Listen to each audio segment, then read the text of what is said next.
Yo les crocodiles, bienvenue sur le YouTube de Fabrice Tran alias Kaiman. Aujourd'hui, truc de dingue, truc de ouf, je vais vous faire la présentation des règles de Skyrise. Allez, go go go go les crocodiles.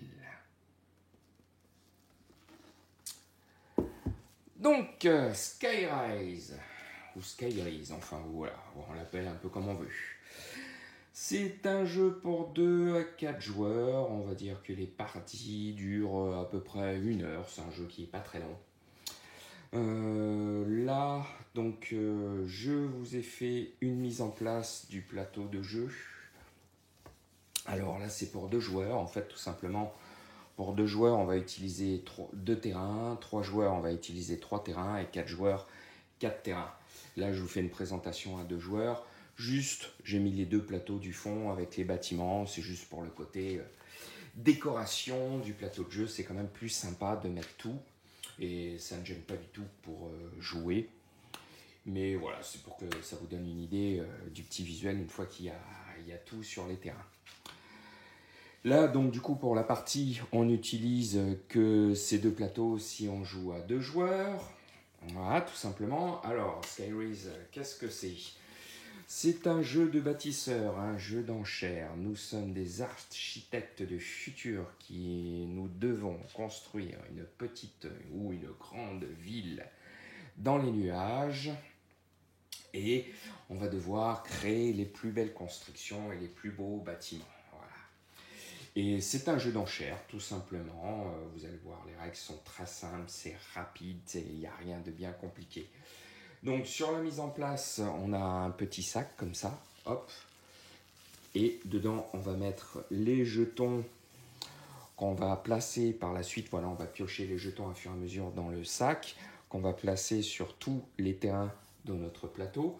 Selon le nombre de joueurs, il va y avoir plus ou moins un nombre de jetons. Forcément, si on joue avec les 4 plateaux, on aura beaucoup plus de jetons. Voilà, vous avez tout qui est inscrit sur la petite fiche qui est là. Vous avez un petit récap avec le nombre de jetons à enlever du sac. Donc une fois qu'on a mis tous les jetons sur le terrain, on met, voilà, là-bas, on voit au fond nos 2 petits dirigeables sur la piste de score qui fait tout le tour du plateau. Voilà. Et sur le côté, hop, on installe juste une petite carte de contrôle des îles qui nous montre la taille des bâtiments. Voilà, il y a 3 tailles de bâtiments. Petite, moyenne et grande, tout simplement, avec le score qu'on va marquer à la fin de chaque ère, car c'est un jeu qui va se jouer en 2 ères. Donc, et là, on a 2 cartes qu'on va tirer au hasard. Il y en a, je crois, 5 ou 6 en tout. Et on appelle ça des cartes panorama. Et c'est pareil, il y a des points de victoire qui sont inscrits dessus, comme on peut voir. Alors oui, une chose que vous pouvez voir également, c'est que le jeu est en anglais. Mais aucun problème. Il y a la totalité des traductions qui se trouvent sur BGG. Et il y a aussi dans les règles traduites la totalité des cartes qui sont traduites. Et alors en plus, bon, des cartes, il y en a quoi ? Il y en a même pas une vingtaine ou peut-être 20. Donc c'est pas énorme.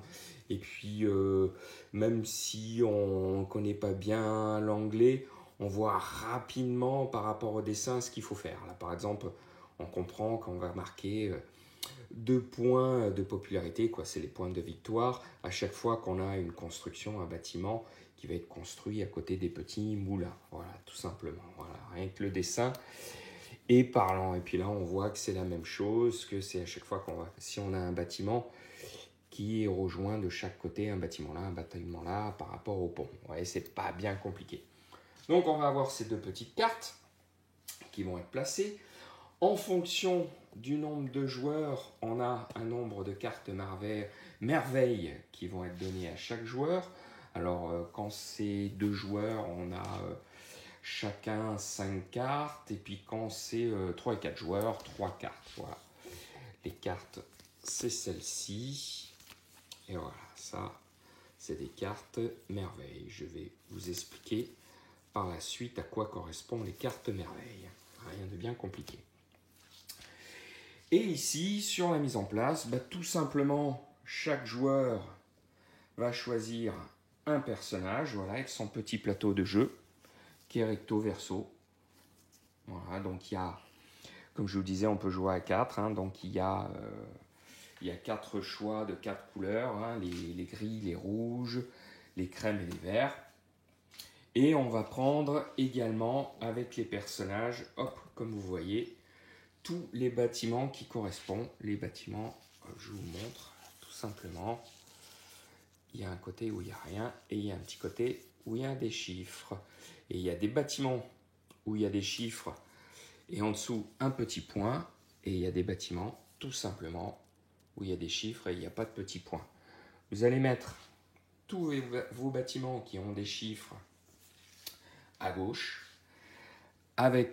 qui ont des chiffres et un point à gauche, avec vos merveilles, voilà, vous ne pouvez pas le louper, il y a le petit M là, en dessous, voilà. Quand je joue à 2 joueurs, vous avez 2 merveilles, si vous jouez à plus, vous en avez qu'une, voilà, ça dépend du nombre de joueurs que vous allez jouer. Et donc, du coup, vous avez les bâtiments qui ne comportent pas de points, qui vont être à droite de votre plateau. Comment va se jouer le jeu? Tout simplement, ça va être un système d'enchères. Voilà. Le système d'enchères commence toujours sur l'îlot central. On va placer un bâtiment. Donc on va dire, allez, par exemple, le premier joueur, ça serait le rouge. Il ne va jouer que ces bâtiments qui ne comportent pas de petits points. Donc admettons, allez, je décide de me mettre là, ici, sur ce petit terrain, et je pose le 51. Alors, pour les terrains, l'explication des terrains, vous voyez, il y a une petite délimitation, pareil, il y a des terrains qui sont de 4 couleurs différentes. On retrouve la couleur des terrains sur le plateau joueur. Voilà.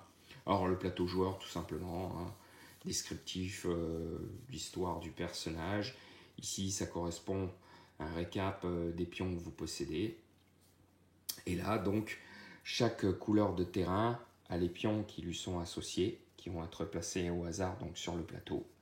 Et à chaque fois qu'on va gagner un plateau, on va le mettre là. Donc je vais vous expliquer ça. Tout simplement, donc, admettons, le rouge met une enchère ici. Donc il faut bien regarder les terrains. Le joueur suivant, s'il veut enchérir, tout simplement, hein, il faut qu'il mette un bâtiment d'une valeur supérieure à un terrain adjacent. Ce qui veut dire adjacent, je peux le mettre ici, ici, ici ou ici. D'accord? Ensuite, regardez bien, par exemple, si je suis ici, là il y a de l'eau autour, donc je ne serai pas adjacent à ici. L'eau va couper le terrain, d'accord? Par contre, si mon bâtiment est ici, il y a un petit pont, il est adjacent à ici. Voilà, tout simplement. Et puis il faut bien regarder un autre endroit, par exemple, oui, voilà, si je suis là, sur la diagonale, je ne suis pas adjacent de terrain. Là, on voit qu'il y a le dirigeable qui gêne. Donc voilà, il faut juste bien regarder. Donc admettons, j'ai mis mon petit 51 ici. Le gris peut mettre, par exemple, un 64 ici. Le rouge va continuer à enchérir. Alors comme je disais, si on enchérit, on met un chiffre au-dessus. Donc admettons, allez hop, il se met ici. Voilà. Et puis là, le gris se dit, bon, non, tiens, j'ai pas envie, je m'arrête là, je passe. Alors, qu'est-ce qui se passe? S'il passe, le rouge a tout simplement gagné l'enchère. Il retourne son bâtiment. Le gris récupère son bâtiment. Le rouge récupère son premier bâtiment. Sur le petit terrain, on récupère notre petit jeton. Là, voilà, tout simplement. Et on va le mettre sur notre plateau de joueurs. Hop, au premier emplacement le plus à gauche. Tout simplement. Voilà ce qu'on va faire. Et ainsi de suite, on va continuer nos enchères jusqu'au moment où il y a un joueur qui aura placé son dernier bâtiment, tous les bâtiments, comme on voit ici, qui ne comportent pas de points. Ah oui, un autre exemple. Admettons qu'il y aurait eu ça, je vous montre. 72, 64 et là 51. Admettons que le 72 aurait été là. Il ne pourrait pas y avoir une autre enchère autour parce que tout simplement c'est bloqué. Donc là, il gagnerait automatiquement l'enchère car son partenaire de jeu ne pourrait pas placer un bâtiment autour. Voilà, tout simplement, là il gagnerait automatiquement l'enchère. Voilà, c'est un autre exemple que je voulais vous montrer. Et donc on va continuer ainsi de suite à placer ces bâtiments joyeusement. Évidemment, chaque joueur va faire son enchère à chaque fois qu'il y a un bâtiment qui est posé à tour de rôle dans le sens d'une aiguille d'une montre. Et puis quand un joueur a fini de poser son dernier bâtiment, ça met fin à la première ère de jeu. Une fois que la première ère de jeu est finie, on va comptabiliser les points. Alors on va prendre la petite carte qui est ici, on va comptabiliser les points, tout simplement, on va regarder le contrôle des îles. Alors, le contrôle des îles, c'est tout simplement, on va regarder chaque île, celle-ci, celle-ci, celle-ci, et on va regarder au niveau des bâtiments, là, quel est le joueur qui a le plus de grands bâtiments. Admettons que lui, il aurait ça, admettons que le gris aurait fini avec ça, admettons que ce sera 4 joueurs, qu'il y en aurait un qui aurait mis ça, le blanc aurait mis ça, et bien on voit que tout simplement c'est le rouge qui a posé le plus grand bâtiment, donc c'est lui qui prend le contrôle de cette île, c'est lui qui va marquer les 5 premiers points de victoire du jeu. Donc tout simplement on va marquer les 5 premiers points, donc hop, on avance notre petit marqueur dirigeable sur 5, et on va faire la même chose sur toutes les îles qui sont en jeu en fonction du nombre de joueurs. D'accord, ça c'est la première chose. Ensuite, on va prendre les cartes panorama, et on va regarder les conditions de victoire des cartes panorama pour chaque île, et pareil, on va marquer les points en fonction, là par exemple, sur celui-là, on nous dit que s'il y a 2 bâtiments qui seraient adjacents, comme ça, il marquerait 3 points. Voilà, tout simplement. Adjacents là, par rapport au pont. Ouais, tout simplement, on va regarder sur toutes les îles les conditions de victoire. Ensuite, une fois qu'on a fait ça, on a fini la première ère de jeu. À partir de là, qu'est-ce qu'on va faire une fois qu'on a fini cette première ère de jeu ? On va regarder les bâtiments qui nous resteraient. Admettons qu'on a un joueur, voilà, par exemple le rouge, admettons, il lui resterait ça. Tout simplement, il va prendre tous ces bâtiments, du coup, qui ont des points, voilà, sous les chiffres. Il va pouvoir cette fois les mettre à droite, avec ses merveilles, et il va pouvoir jouer, cette fois, pour la deuxième ère de jeu, il va pouvoir jouer tous ces bâtiments avec les merveilles. Et en plus, les merveilles, vous allez voir, elles ont des capacités spéciales. Et en plus de leurs capacités spéciales, elles ont des petites cartes qui s'activent avec. Voilà, par exemple, si on avait joué à 2 joueurs, on en aura eu 5. On va sélectionner 2 cartes et ça sera les capacités de nos merveilles. Voilà, les merveilles, là vous voyez, il y en a 2. Quand on joue à 2 joueurs, on en a 2 merveilles. Et si on joue à 4 joueurs, on n'en possède qu'une, la merveille de sa couleur, évidemment. Donc là, on va choisir, par exemple, quand on joue, comme je disais, on joue à 2 joueurs, on va en choisir 2, et donc notre merveille va avoir 2 capacités. Voilà. Et donc, en plus de ces 2 capacités, de la merveille, elle va posséder, avoir une capacité spéciale qu'ont toutes les merveilles, c'est que quand on pose une merveille sur une enchère, elle gagne automatiquement l'enchère. Vous voyez, elle n'a pas de côté où on peut la poser par rapport aux autres bâtiments. Vous voyez, tous les autres bâtiments, on peut les poser des 2 côtés. La merveille, non, on peut la poser que d'un côté, et elle gagne automatiquement une enchère quand on joue une merveille. Seulement, il y a une petite règle sur les merveilles. Les merveilles ne peuvent jamais être jouées en première enchère. Voilà, il faut forcément qu'il y ait eu une enchère avant. Et après, par la suite, vous pouvez jouer une merveille. Sauf indication contraire, si vous avez eu une carte spéciale de capacité de merveille qui vous dirait vous pouvez jouer la merveille en premier. Et donc voilà, ainsi de suite, vous allez jouer, vous allez continuer à poser vos bâtiments gentiment jusqu'au moment où vous arrivez dans le jeu où tous les joueurs ont posé l'intégralité de leur bâtiment, contrairement à la phase 1. Et là, une fois qu'on a fini donc l'ère 2, que tout le monde a posé tous ses bâtiments, on va pouvoir faire le décompte des points. Voilà, alors, tout simplement, on va revenir ici, sur le plateau. Sur les jetons qui sont là, alors comment ça va se compter le décompte des points? Il y a des jetons spéciaux, donc il y a les verts qu'on va poser sur notre petite fiche sur les emplacements verts, les blancs crème sur le blanc crème, le blanc ici, c'est dommage d'ailleurs qu'ils aient fait les mêmes couleurs, ils auraient pu faire, je sais pas, du rouge, comme ça pour qu'on différencie bien les couleurs, ou du jaune bien pétard.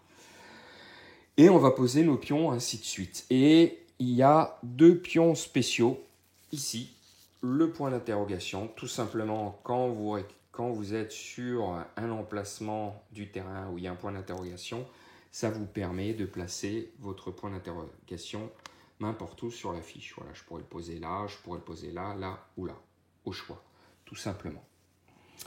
Et il va y avoir aussi ces petits pions ici qui vont servir de calcul bonus. Je vais vous expliquer ça après.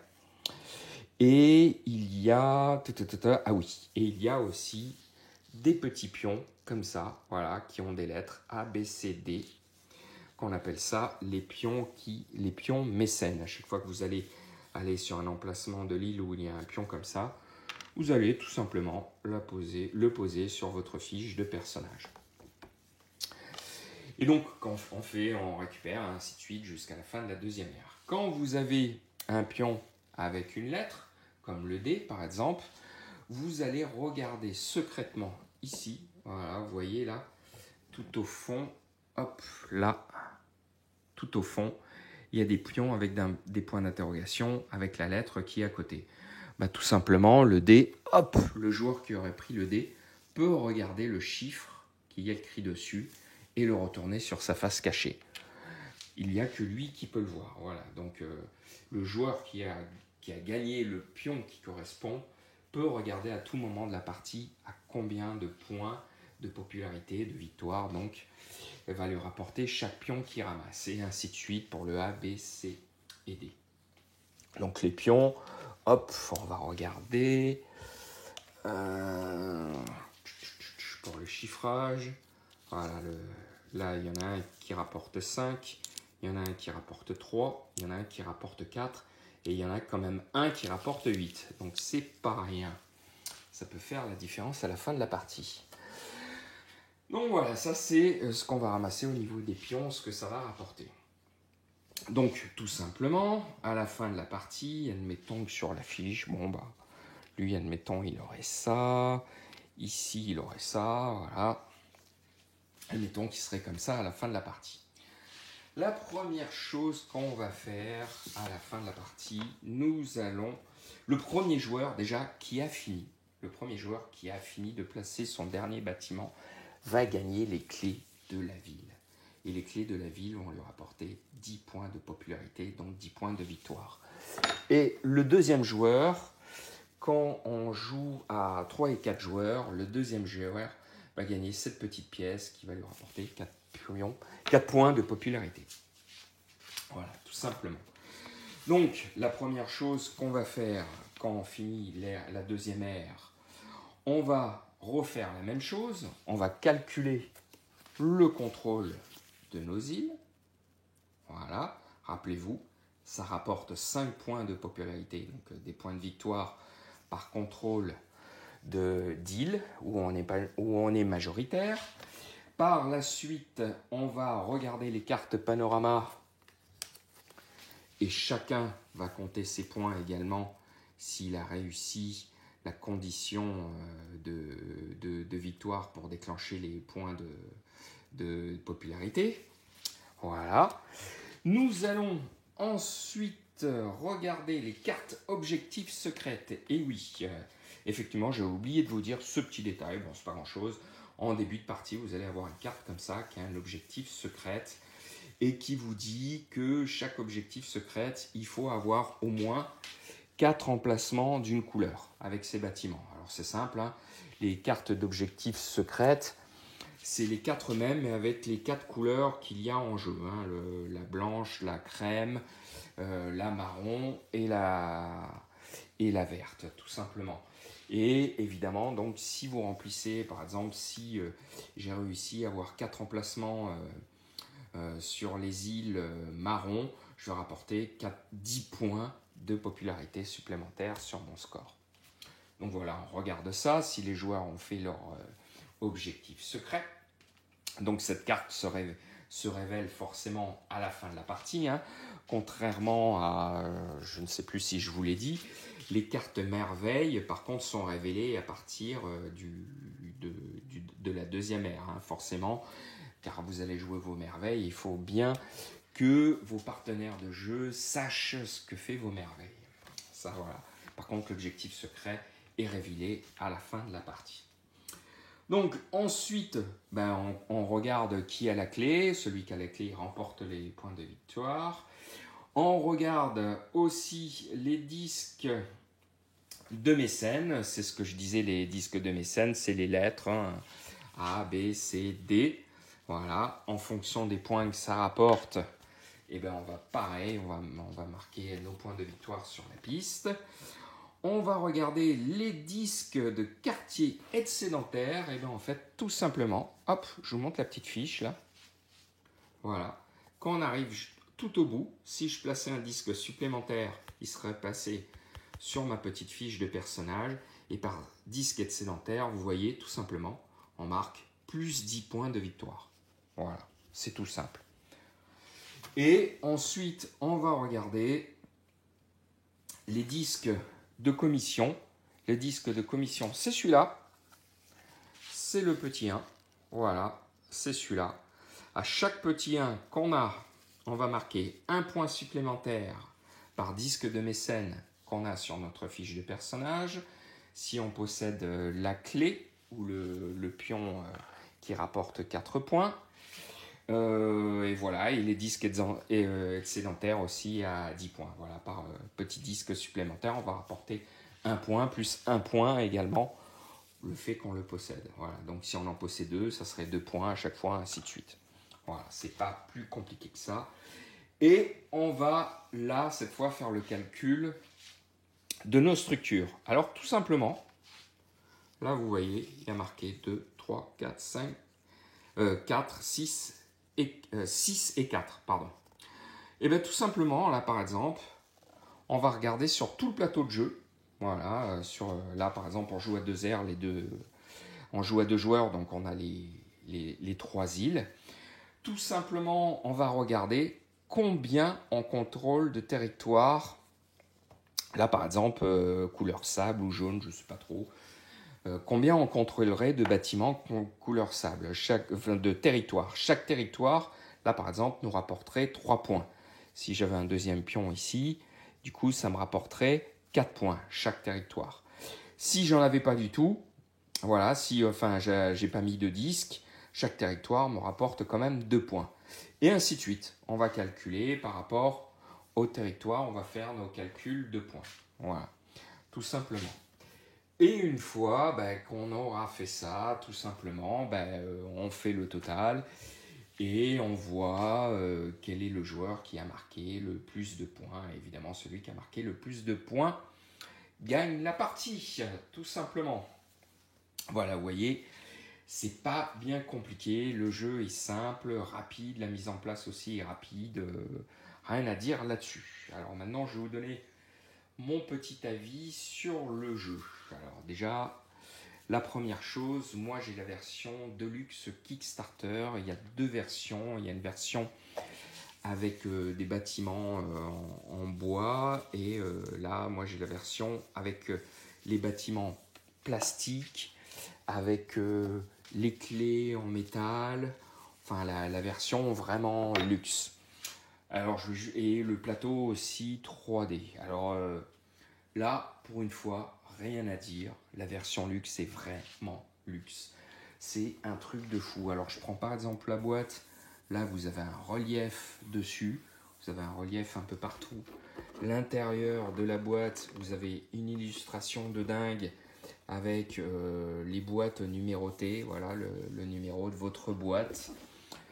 Vous avez un petit sac qui est brodé, carrément brodé, pas dessiné. Super bonne qualité de sac. La qualité du plastique des bâtiments est juste incroyable. Vraiment, il n'y a rien à dire. C'est du super propre. Il n'y a aucune ligne de moulage. C'est de la très très très bonne qualité. Je vous jure, tous les bâtiments sont vraiment magnifiques. Il n'y a rien à dire là-dessus. Le plateau de jeu 3D est complètement hallucinant. Voilà, là en plus, là on est sur du plastique de qualité supérieure. Hein. Là c'est du qualité Games Workshop. Donc inutile de vous dire que c'est vraiment le très très haut de gamme. Ça coûte très cher à faire ça. Ça coûte très cher à faire. Et pareil aussi hein, pour les bâtiments, pour vous donner une idée, en fait, là, pour incorporer les petits pions cartonnés à l'intérieur, ils auraient pu très bien mettre une planche en carton et qu'on dégrappe nous-mêmes les pions et qu'on les mette dedans. Non, là, c'est déjà fait. Ce qui veut dire que là, il y a une main-d'œuvre incroyable. Parce qu'en fait, ils ont dû embaucher des mecs pour tout dépuncher les pions et tout mettre. Et avec les bons numéros, enfin, c'est juste un truc de dingue. Je sais pas si vous imaginez le truc, quoi. Pareil, un autre truc. Moi, personnellement, j'ai jamais eu ça sur un jeu. Les cartes. Voilà, je vous montre. J'enlève le sleeve. Alors déjà, c'est foil. Vous voyez, c'est brillant. Et elles sont en relief. C'est un truc de dingue. Les cartes, le dos des cartes, tous les dos de cartes sont en relief. C'est un truc de malade. La qualité est dingue sur les cartes. Là, le plateau de joueur, je vous montre, regardez l'épaisseur. C'est un truc de fou. Il y a un demi-centimètre. J'ai jamais vu, enfin c'est plus épais qu'un plateau classique, quoi. Là c'est pareil, hein, donc là c'est déjà collé sur la base plastique, donc ça, voilà, rien à dire au niveau qualité. Voilà, comme je vous disais, clé métal aussi super lourde, super jolie. On est vraiment sur une qualité de matériel incroyable. Même je vais aller plus loin que ça parce que je crois que la Deluxe elle est, je crois que c'était 70$, un truc comme ça. Honnêtement, je pense qu'ils gagnent rien sur la Deluxe. Peut-être 2-3 euros. Comment vous faire un comparatif? C'est un peu comme si on prend une Porsche et qu'on y met full option luxe dessus et qu'on vous le fait à un prix on vous fait un prix. Alors, je dis pas le contraire, hein, 80 € c'est une somme, mais par rapport au matos qu'il y a, c'est impressionnant en fait. C'est ouf. Là, pareil, les pions, voilà, on voit, hein, c'est des jolis pions en bois, quoi. C'est vraiment super beau. Voilà, là-dessus, rien à dire. Donc en termes de matériel, rien à dire. On est sur le haut du panier. C'est vraiment du très très très beau. Pour le jeu en lui-même, alors le jeu, je trouve que, eh ben, clairement, je trouve que pour un jeu où on va expliquer les règles en moins de 10 minutes, et on va faire une partie en moins d'1 heure, hein, si on joue à deux, ça peut aller très très vite une partie. Ben, je pense qu'il tient ses promesses, il est très très bien. Voilà, il faut comparer à ce qui est comparable. Hein. Il ne faut pas comparer ce jeu à un jeu où vous avez 1 heure d'explication de règles et des parties de 4-5 heures, des jeux où il y a une très grosse profondeur de jeu parce que voilà, c'est des mastodons, quoi, espère. Là, c'est beaucoup plus cool, ça peut être un jeu familial. Et je trouve que justement, ce jeu, par exemple, imaginez, vous voulez faire découvrir un jeu de société à des gens qui ne connaissent pas, et bien là, vous allez parler d'enchères, vous allez parler de bâtiments, ça va leur parler. C'est simple, vous avez un visuel de dingue. Là, tout de suite, ils vont rentrer dedans, quoi. Là, je trouve que c'est comme souvent, on parle de Zombicide comme premier jeu parce que c'est simple à faire découvrir.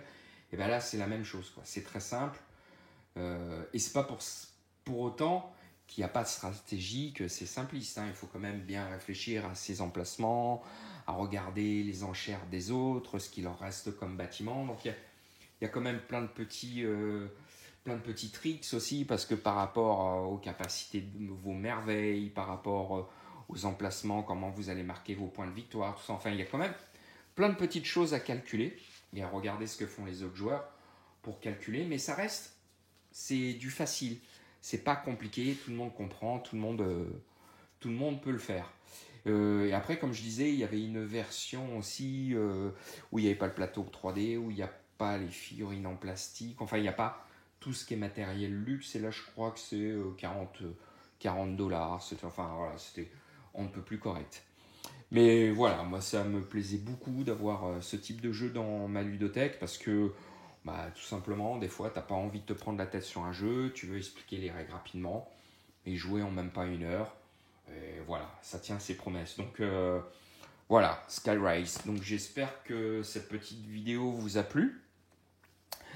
N'hésitez pas à liker, partager, en parler autour de vous. N'oubliez pas le petit Tipeee. Comme d'habitude, vous versez un petit million d'euros. C'est pour m'acheter un pot de peinture. Allez, à très vite les crocodiles. Bye bye bye bye.